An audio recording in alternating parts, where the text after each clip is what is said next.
జై శ్రీమన్నారాయణ. యాదగిరిగుట్టలో రేపటి నుంచి బ్రహ్మోత్సవాలు ప్రారంభమవుతాయి. శ్రీ నరసింహస్వామి క్షేత్రం గురించి తెలుసుకుందాం. బ్రహ్మ విష్ణు రుద్ర సమన్వయ శక్తులతో సృష్టి స్థితి లయాత్మకమైన చైతన్య స్వరూపమే నృసింహ కృతి. శ్రీహరి దశావతారాల్లో నరసింహ రూపం విశేషమైంది. నృసింహావతారం ఎంత ప్రచండమో అంత ప్రహ్లాదం, ఎంత ప్రళయత్వమో అంత ప్రసన్నం. హిరణ్యం అంటే బంగారం, కశిపం అంటే భోగలాలసత. ఈ రెండింటి సమ్మేళనం హిరణ్యకశిపుడు. లౌకిక సౌఖ్యాలు, సంపదలు, అంతులేని కోరికలు అనే విషవలయంలో చిక్కుకొని హృదయంలో వెలిగే పరంజ్యోతిని హిరణ్యకశిపుడు దర్శించలేకపోయాడు. అజ్ఞానాంధకారంలో ఉన్న అతని హృదయాన్ని నరసింహుడు తన వాడి గోళ్లతో చీల్చి అందులోని దివ్య జ్ఞాన జ్యోతిని దర్శింపజేసి ఆ అసురుడికి ముక్తిని ప్రసాదించాడు.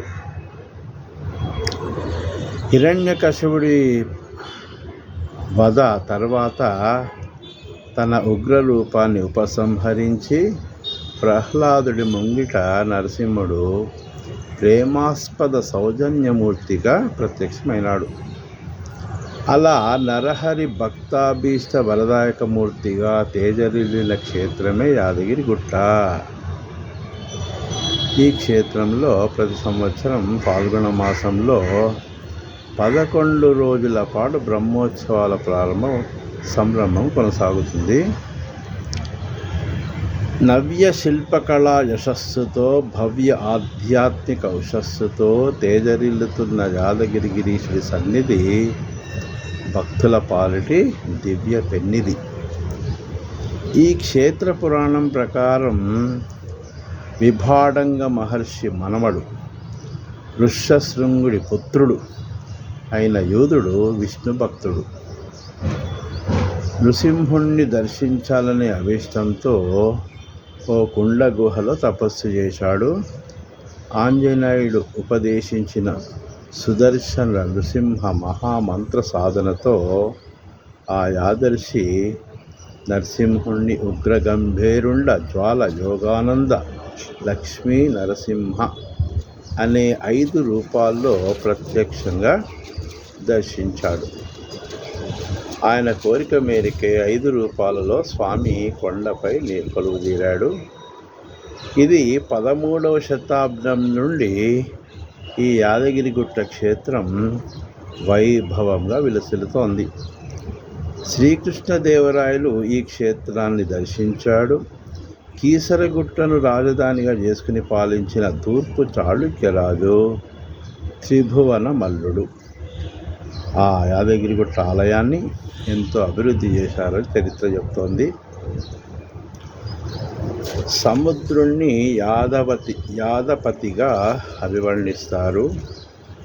విశేషమైన జలసిరి ఉన్న ప్రదేశంపై విస్తరించిన భారీ ఏకశిలాగిరి యాదాద్రి.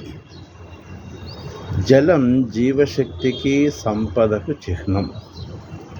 సకల జీవులకు చైతన్యదాయక శక్తిగా, తేజోమయ స్ఫూర్తిగా నారసింహుడు ఇక్కడ ఆవిష్కారం అయినాడు.